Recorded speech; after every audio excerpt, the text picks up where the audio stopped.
There's the Jesus most people know, and then there's the Jesus most people never hear about. The Jesus who doesn't tell you what to believe and dares you to think for yourself.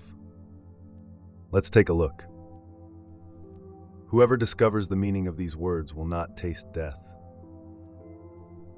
Jesus wasn't in the business of handing out golden tickets to immortality. That's a Disney movie. What he's saying here is more profound. Death only exists if you believe in it. Think about it. What actually dies? Your body, sure, but you were never just your body. Your identity, the version of you that pays taxes and remembers passwords, not so permanent. Your awareness, that's the real question, isn't it?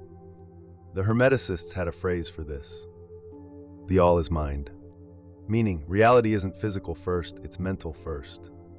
If consciousness is fundamental, not just a byproduct of the brain, then what happens when the brain stops? Maybe Jesus was telling us that the real us, not the current meat suit we're each wearing, but the awareness behind it, was never alive in the way we thought, and will never die in the way we fear. So here's the real question. If you understood the nature of reality, would you fear death at all? Jesus is saying the experience of death as an end only applies to those who believe reality is purely material. Once you realize that existence is mental, you see that death is nothing but a transition, a shift in awareness, not an end. To not taste death means to wake up before you die, to understand at the deepest level that your essence cannot be destroyed. And once you understand that, the fear of death evaporates. If you bring forth what is within you, what you bring forth will save you. If you do not bring forth what is within you, what you do not bring forth will destroy you. This is one of the most urgent and practical teachings in the Gospel of Thomas. There is something within you, a truth, a purpose, a unique expression of divinity, and Jesus is making it crystal clear. If you honor it, it will liberate you. If you suppress it, it will consume you. This aligns with the principle of correspondence, which states, "As above, so below, as within, so without." Jesus is saying that your inner world dictates your outer reality. If there is chaos inside you, your life will reflect that. If there is a truth you refuse to express, it will manifest as suffering. If you try to contain your soul's purpose, it will turn against you in the form of regret, anxiety, stagnation. The message: you cannot ignore what you are. If you suppress the light inside you, it won't go away. It will simply manifest as darkness. The only way forward: bring it forth, speak it, live it. So the real question is, what have you been holding back, and how much longer can you afford to? The kingdom is inside you and it is outside you. Most people think heaven is something that happens after you die. Some kind of delayed, be a good little human, follow the rules, and you might get a ticket, gratification model. Jesus, he says you're already in it. You just don't realize it yet. The Hermeticists had a similar idea. Reality isn't fixed. It's a matter of perception. Think about it. Two people can live the same life but experience completely different realities. One is stuck in fear, scarcity, and anxiety. The other moves through the world with peace, presence, and certainty. Same world, different perception. Jesus is saying, you don't find the kingdom, you learn how to see it. And that means, what if heaven isn't a place? What if it's a frequency? And if that's the case, what's stopping you from tuning in right now? Let the one who seeks not stop seeking until he finds. When he finds, he will be troubled. When he is troubled, he will be amazed, and he will rule over all. Jesus is describing the process of awakening, step by step. Seeking, you feel a restlessness, a knowing that there is something deeper. Finding, you discover a truth that shatters your old worldview. Troubled, you go through discomfort, fear, confusion, because reality is not what you thought. Amazed, if you push through, you reach a place of clarity and wonder. Mastery, you are no longer a slave to illusion. This aligns with the principle of polarity, which states, everything has its opposite. Opposites are identical in nature, but different in degree. In other words, pain and breakthrough are two sides of the same process. Discomfort and awakening are inseparable. Jesus is warning us, the truth will disturb you before it liberates you. Most people quit at the troubled stage. They return to comfort. They reject what challenges them. But the ones who stay in the discomfort, they reach the amazed stage, they wake up, and after that, reality is no longer something that happens to them. They shape it. If two make peace with each other in a single house, they will say to a mountain, "Move," and it will move. At first glance, this sounds like miracle talk, as if Jesus is giving people some magical ability to command nature. But this is not about external power, it's about internal alignment. The two in this saying? That's you, your conscious and subconscious mind. When you are at war within yourself, your life is chaotic. You say you want something, but you doubt it. You dream of something, but you sabotage it. You try to move forward, but you hesitate. But the moment your mind and spirit are in sync, decisions become clear, obstacles disappear, opportunities align, and to an outsider, it looks like you're moving mountains. But you're not. You've just removed the resistance. Jesus is saying, when your inner world is in harmony, the external world bends to meet you. If a blind man leads a blind man, both will fall into a pit. Jesus was not talking about physical blindness here. He was talking about how most people navigate life by following those just as lost as they are. Look around. How many people base their beliefs on what they've been told, not what they've discovered? How many follow tradition, not truth? How many chase the same success formulas, wondering why they still feel empty? The Hermeticists would call this the principle of cause and effect. Most people don't lead, they react. They live mechanically, making choices that aren't really their own. But here's the problem. If you follow someone else's map without questioning it, don't be surprised when you end up lost. So here's the real question. Who are you following, and do they actually know where they're going? Do not tell lies, and do not do what you hate, because all things are known before heaven. Most people read this like a moral guideline, a fancy way of saying be a good person. But what if it's not about morality at all? What if it's about energy? Lying and doing things you hate are both forms of friction. They create internal resistance. And when you live in contradiction with yourself, you create a world where nothing flows. The Hermeticists would call this the principle of correspondence, as within, so without. If your actions don't match your truth, life won't match your desires. If you are one person internally and another externally, don't be surprised if nothing feels real. Jesus is saying, stop creating contradictions in your own reality, because the universe isn't fooled by what you say. It responds to what you are. Blessed is the one who has suffered. He has found life. Nobody wants suffering. But here's the paradox. Nothing changes without it. Every major breakthrough, every reinvention, every time someone has stepped into a higher version of themselves, it wasn't because they had a nice day. It was because something broke first. The Hermeticists call this the principle of polarity. Opposites are just two extremes of the same process.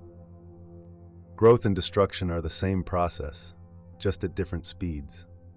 Pain and wisdom are the same experience, just separated by time. The world tells you to avoid suffering. Jesus, he's saying the opposite. If you have suffered, congratulations, you're alive. Because only those who break can truly rebuild. So the real question is, what if suffering isn't proof that something's gone wrong, but proof that you're evolving? If the flesh came into being because of the spirit, it is a wonder. But if the spirit came into being because of the flesh, it is the greatest wonder of all. This is Jesus doing what Jesus does best, dropping a sentence that rewires your brain if you let it. He's pointing out a simple but world-shattering truth. Which came first, consciousness or matter? Science tells us that we are physical beings who somehow developed consciousness. But if that's true, then how does matter, which is non-conscious, create experience, thoughts, and awareness? The Hermeticists had a different idea. Consciousness comes first. Physical reality is just the byproduct. In other words, we aren't humans who have spiritual experiences. We are spirit having a human experience. Jesus is inviting you to flip your entire perception of existence. Because if matter doesn't create mind, but instead mind creates matter, then everything we think we know about reality is backwards. So the real question is, what if you're not in the universe, but the universe is in you? If you do not fast from the world, you will not find the kingdom. Fasting isn't just about food. It's about detachment. Most people don't own their lives, they are owned by them. Their attention is owned by algorithms. Their identity is owned by expectations. Their desires are owned by the system. Jesus is saying, until you create space from the noise, you'll never hear the truth. This aligns with the Hermetic principle of vibration. Your reality is dictated by the frequency you operate at. If you are constantly plugged into distraction, if you never step away from the endless stream of external input, then how will you ever see the kingdom? You won't, because you'll be too busy scrolling. So here's the real question. How much of your life is actually yours, and how much is just noise? Whoever finds the world and becomes rich, let him renounce the world. This is where Jesus turns the entire idea of success upside down. At first glance, this sounds like one of those classic money is bad teachings. But look closer. He's not saying don't engage with the world. He's not saying don't build, don't create, don't succeed. He's saying if you get everything you wanted and you're still lost, maybe you were playing the wrong game. The Hermeticists had a word for this: illusion. Most people don't chase what they truly want. They chase what they've been told to want. More status, more wealth, more validation. And when they get it, they feel hollow, because success in an illusion is still an illusion. So Jesus is saying, if you win the world but realize the world isn't real, are you ready to let go? Or are you going to double down and pretend it still matters? Woe to the Pharisees, for they are like a dog lying in the cattle's feeding trough. The dog neither eats nor lets the cattle eat. If there's one thing Jesus couldn't stand, it was gatekeepers. People who don't just misunderstand reality, but make sure others never get the chance to understand it either. The Pharisees were the religious elite, keepers of the system, the rules, the right way of doing things. And Jesus calls them dogs guarding the food. Not because they want to eat it, but because they don't want anyone else to. And here's the thing, this doesn't just apply to religious leaders. It applies to anyone who hoards knowledge, not to use it, but to keep others from it. Ever notice how the most successful people in an industry rarely teach the actual secrets? They give just enough to keep you engaged, but never enough to set you free. Hermetic wisdom teaches that true power is not in control, it's in mastery. And Jesus is saying, are you listening to people who actually want you to wake up, or people who need you to stay asleep? The kingdom of the Father is like a merchant who had a supply of merchandise, but he discovered a pearl. The merchant was wise. He sold his goods and bought the pearl. This might be the single most profound description of enlightenment ever spoken. Jesus isn't talking about money. He's talking about trade-offs. Because at some point in your life, you will realize something bigger than everything you've been chasing. And in that moment, you have two choices. Hold on to what you've built, what's familiar, what's safe. Let it go in exchange for something infinitely greater. The Hermeticists would call this the principle of vibration. Reality isn't fixed, it's a movement of consciousness. And in order to level up, you have to be willing to drop the version of you that existed before. Jesus is saying, when you find your pearl, the truth, the insight, the awakening, will you have the courage to sell everything else? Or will you convince yourself that the old life is still good enough? If you fast, you will bring sin upon yourselves. If you pray, you will be condemned. If you give to charity, you will harm your spirits. At first glance, this doesn't make sense. Jesus is saying not to fast, not to pray, not to give to charity. Isn't that what religion is all about? And that's exactly the point. Jesus is not saying these things are bad. He's saying if you're doing them for the wrong reason, they will backfire. If you fast to impress others, you feed your ego. If you pray for show, you move further from truth. If you give to charity for validation, you make the world a worse place. This aligns with the Hermetic principle of correspondence, as within, so without. Your actions mean nothing if your internal state is rotten. Jesus is saying, if the world sees a holy man but inside you're full of contradictions, what good is it? So the real question is, are you actually growing or just performing the idea of growth? When you know yourselves, then you will be known, and you will realize that you are the children of the living Father. But if you do not know yourselves, then you live in poverty. Jesus is making something very clear. If you don't know who you are, the world will decide for you. And that's poverty. Not just financial poverty, existential poverty, spiritual poverty. This aligns with the principle of mentalism. Reality is shaped by perception first, external circumstances second. Most people think identity is something you find. It's not. It's something you uncover. You peel away the layers of who the world told you to be until you arrive at something deeper, something real. And once you do, reality shifts. Jesus is saying, find yourself or be assigned a role in someone else's story. Many are standing at the door, but it is the solitary who will enter the bridal chamber. Most people get close, almost none go through. This is not about marriage. It's about awakening. Most people spend their lives on the threshold. They feel something bigger calling them, but they never step through. Why? Because the price of entry is solitude. Not in the sense of being alone, but in the sense of becoming something different from the crowd. The crowd follows the script. The crowd does what's expected. The crowd stays safe. Jesus is saying, you don't get there by waiting for a group discount. The Hermeticists understood this too. The principle of vibration says, reality isn't fixed, it's a frequency. If you want to experience something higher, you have to leave behind the frequency of the ordinary. So here's the real question. Are you at the door, or are you stepping through? You see the speck in your brother's eye, but you do not see the beam in your own. When you remove the beam from your eye, then you will see clearly to remove the speck from your brother's eye. I love this one. And for me, it's one of the hardest to rationalize against my reality. Because this is not just about hypocrisy. It's about perception. If your vision is distorted, how can you trust what you see? If your beliefs are broken, how can you fix anything outside of yourself? This aligns with the principle of correspondence, as within, so without. Reality is a mirror of your internal world. If you see corruption everywhere, how much of it is in you?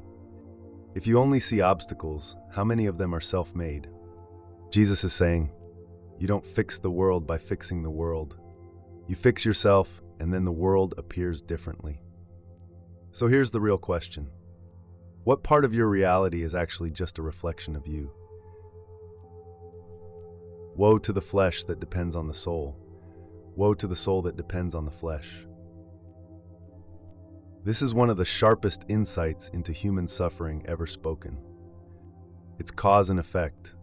When your body tries to find meaning in material things, pleasure, power, status, it ends up empty. And when your soul tries to find security in the body, in its health, its appearance, its temporary comfort, it ends up afraid of everything. The Hermeticists understood this well. Spirit and matter are two sides of the same coin. but one must lead and the other must follow. And Jesus is saying, if your spirit is ruled by your body, you will suffer. If your body is ruled by your spirit, you will be free. So the real question is, right now, which one is in charge? Be passersby. This might be the shortest saying in the Gospel of Thomas, but it might also be the most powerful. Because what he's saying here is simple. Detach. Not in a way that makes you numb, but in a way that makes you free. Most people suffer because they cling. They attach to their stories, their identities, their possessions. They live as if everything is permanent when it's not. The Hermeticists understood this too. Everything moves, nothing stays the same. To grasp tightly is to fight reality. To let go is to move with it. Jesus is saying, you are not stuck here. Stop acting like you are. So the real question is, what are you gripping onto that is actually holding on to you? The first will be last, and the last will be first. Everyone loves a rags to riches story. But this isn't about fairness. It's about how reality flips itself inside out when you see it clearly. Those who think they know everything turn out to be the most blind. Those who think they have it all figured out realize they've missed the point entirely. Those who are ignored, overlooked, dismissed are often the ones closest to truth. The Hermetic principle of rhythm explains this well. Everything that rises must fall. Everything that falls must rise. Jesus is saying, the moment you think you've won the game resets. And the people you ignored, they're suddenly ahead of you. So the real question is, are you really at the top, or are you just playing a game that doesn't matter? A city built on a high hill cannot be hidden. At first this sounds simple, obvious, but Jesus isn't talking about architecture. He's talking about you. Because here's the thing about truth. The more you wake up, the harder it is to blend in. You start to see through the illusion. You stop playing by the same rules. You begin to radiate something different, clarity, confidence, and energy people can't quite describe. And what happens? You can't be hidden anymore. The Hermeticists called this the principle of vibration. The higher your awareness, the more noticeable you become. Not because you're trying to stand out, but because the world doesn't quite know what to do with someone who's actually awake. So here's the real question. Are you afraid of being seen, or are you ready to step fully into what you are? What you hear in your ear, proclaim upon the rooftops. This isn't just about sharing knowledge. This is about commitment, because there's a moment when you know something deeply, but you hesitate to speak it. Maybe it's fear of judgment. Maybe it's fear of rejection. Maybe it's because speaking it out loud makes it real. But Jesus is saying, if you've found something true, you don't keep it in the shadows. The Hermeticists would call this the principle of cause and effect. Truth only expands when it is acted upon. A light hidden under a basket doesn't shine. A voice that never speaks is already silent. So here's the question. What truth are you still keeping to yourself? And what happens if you finally speak it? If they say to you, where have you come from? Say, we have come from the light, from the place where the light came into being by itself. This isn't poetry. This is a statement about the nature of reality itself. Jesus is pointing to origin, not your birthplace, not your story, but something deeper. Because what are you really? A body, a name, a collection of memories? Or are you something else? The Hermeticists taught that all things come from one source, an infinite mind, a field of energy, a consciousness so vast we barely glimpse it. And Jesus? He's saying you didn't come from dust. You came from light. And the real challenge? Are you living like it? Or have you forgotten? One who knows everything else but does not know himself is in poverty. This one is a warning. Because you can accumulate all the knowledge in the world, Read every book, listen to every guru, study every philosophy. But if you don't understand yourself, you're still lost. Because the Hermeticists knew something most people never grasp. Reality bends to your perception. And if you don't know yourself, how can you trust what you're even seeing? Jesus is saying, you can master the world, but if you don't master your own mind, you will always be poor. So here's the question. Do you really know yourself? Or have you just memorized a version of you that others created? At this point, one thing is clear. These aren't just words, they are an initiation. Not into belief, but into perception. And that means the next sayings. They take us even deeper into the mechanics of awakening. So the real question is, are you ready? Let's continue. The kingdom is like a woman carrying a jar of meal. While she was walking on the road, the handle of the jar broke. The meal spilled behind her, but she did not notice. When she reached her house, she put the jar down and found it empty. This might be one of the most devastating truths in the Gospel of Thomas. Because this is how most people live. They chase, they strive, they move forward without questioning anything. And then one day, they stop, they look around, and they realize they have nothing. Because here's the brutal truth. You can spend your entire life chasing something, only to realize it leaked away while you weren't paying attention. The Hermeticists understood this too. They taught the principle of rhythm. Life moves in cycles, and if you don't pay attention to what's slipping away, you'll wake up too late. Jesus is saying, if you never stop to ask what you're truly building, don't be surprised when you arrive and find your hands empty. So here's the real question. Are you actually moving towards something real? Or are you just running? Blessed are those who are alone and chosen, for you will find the kingdom. Nobody wants to be alone. But here's the paradox. Most people will never wake up because they are terrified of stepping away from the crowd. They would rather stay accepted than be free, blend in than actually think, follow the script rather than write their own. And Jesus is saying, if you have felt alone, if you have stepped away from the illusion, if you have questioned everything, congratulations. That means you are actually seeing. The Hermeticists would call this the principle of vibration. Once you shift to a different frequency, you no longer resonate with the same patterns. In the old world, it stops feeling like home. So here's the real question. Are you afraid of being alone? Or are you afraid of waking up and realizing you were never really part of them to begin with? Whoever has something in his hand, more will be given to him. Whoever has nothing, even what he has, will be taken away. This is one of the most unpopular truths in existence. Because it means life isn't fair. Most people assume success, wisdom, clarity, and abundance should be distributed equally. But Jesus is saying, that's not how reality works.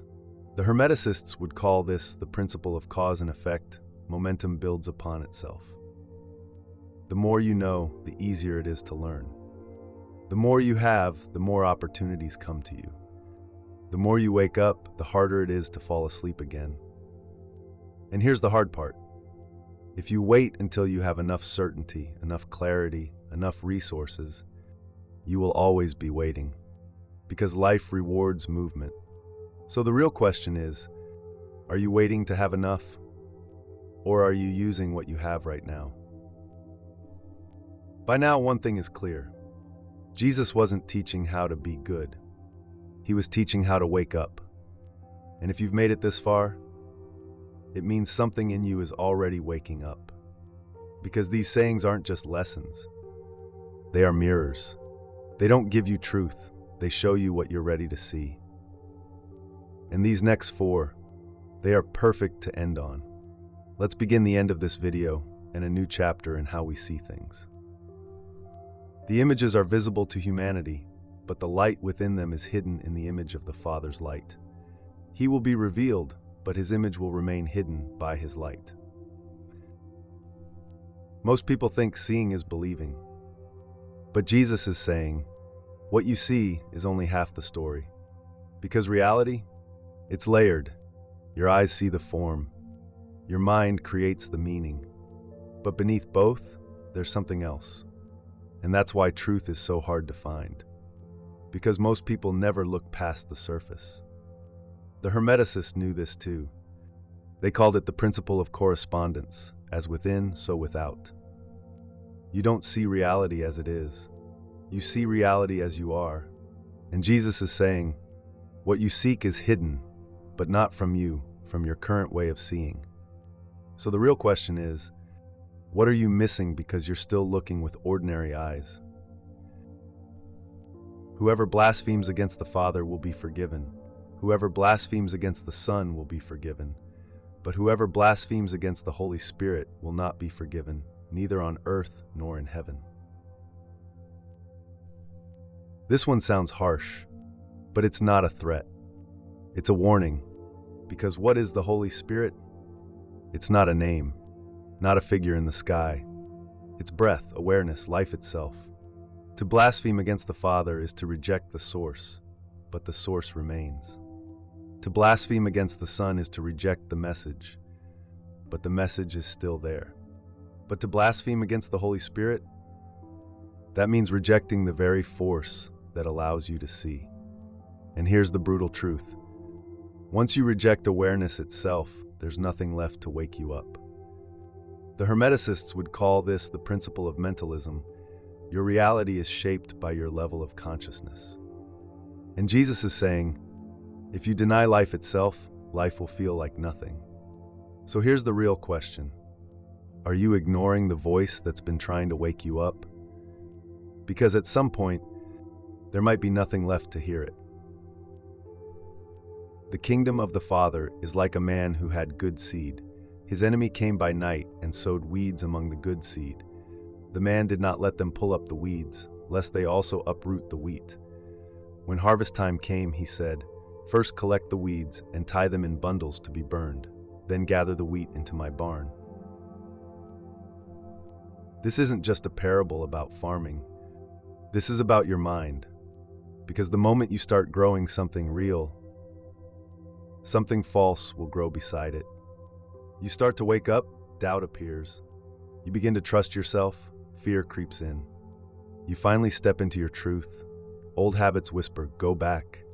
And Jesus is saying, don't panic, this is how growth works.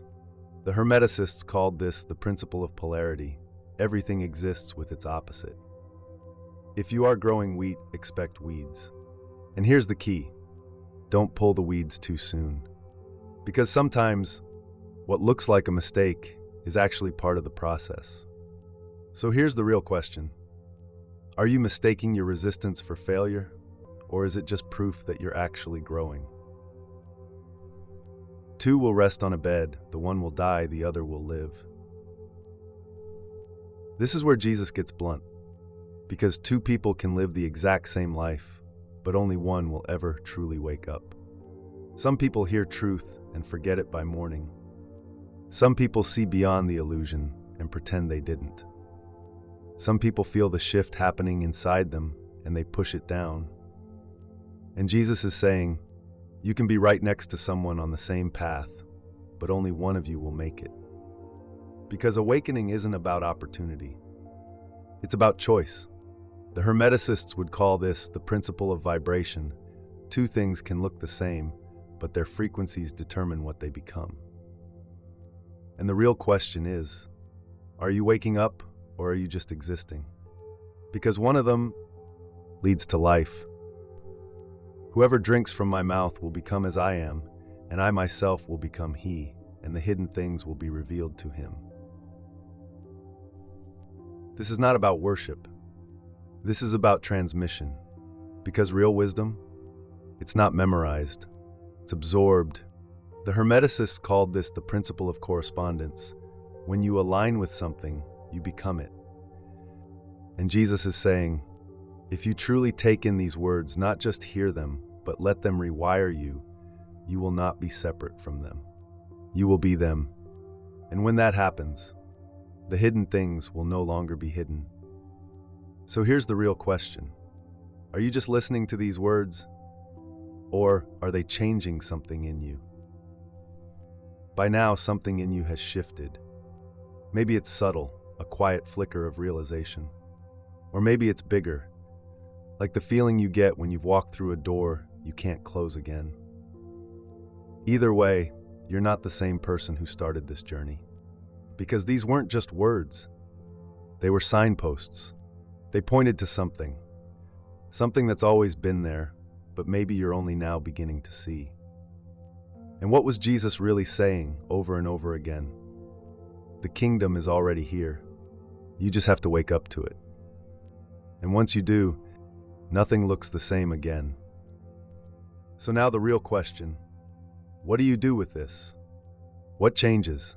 Because here's the uncomfortable truth. Most people hear something profound and then go back to sleep. They nod. They say, wow, that's deep. And then they forget. But you don't have to be one of them. Because awakening isn't an event, it's a practice. And that practice, it's not about what you believe, it's about how you see. And so here's the final challenge. What if you walked through the rest of today as if the kingdom was already here? What if you looked at every moment as if nothing was missing? What if, just for a moment, you stopped waiting and started seeing? Because if Jesus was right, if the kingdom is inside you and outside you, then the only thing standing between you and it is the way you look at reality. And if that's true, then heaven isn't a destination. It's a choice. And that choice, it's yours to make right now. I know it's not easy, but it's possible. Thank you for watching. If this connected with you, if something in you just knows there's more to see, then let me know in the comments. And if you want more, if you want to keep going down this path to uncover even more hidden wisdom, then make sure to subscribe. It means the world. Because this was just the beginning. Let's go on the journey together. See you in the next one.